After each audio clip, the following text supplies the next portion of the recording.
Türkmenistanda ýene ykdysady ösüş tasdiklandy.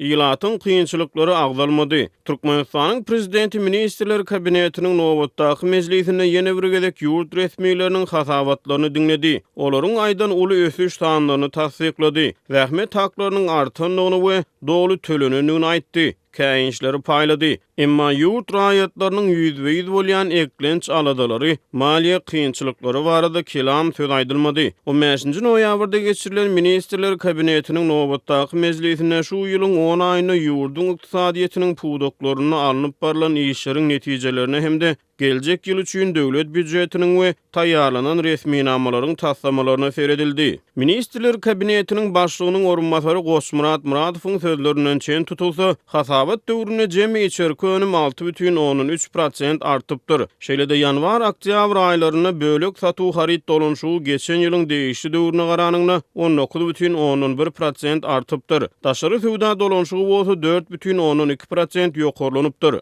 Hasabat döwrüne döwlet büdjetiniň girdeji bölegi 15,17 milliard manada we çykdyjy bölegi 15,16 milliard manada deň bolupdyr. Yeri gelende bellesek Türkmenistanyň hökümet mejlislerine ýurtdaky makro ykdysady görkezjiler boýunça uly ösüş sanlarynyň getirilmegi şol bir wagtda hakyky durmuş, raýatlaryň iş gazanç etmek mümkinçilikleri we giň ýaran korrupsiýa, paraxorluk bilen bagly kynçylyklary barada umumyň dymylmagy täzelik däl. Galabertede ýurtda azyk haritlaryň gytçylygynyň, aýlyklaryň gijikdirilmeginiň we olary nagtlaşdyrmakdaky kynçylyk fonunu ýurt resmiýetleri ortaça aýlyk zähmet haklarynyň geçen ýylyň değişli döwrü bilen deňeşdirilende 9,16% artanlygyny, zähmet haklarynyň pensiýalaryň, döwlet kömek pullarynyň we talip haklarynyň öz wagtyna maliýeleşdirilendigini öňe sürdiler. Mundan başga maslahatyň dowamyny prezident Gurbanuly Berdimuhammedow wezife borçlaryny talaba laýyk ýerine ýetirmän,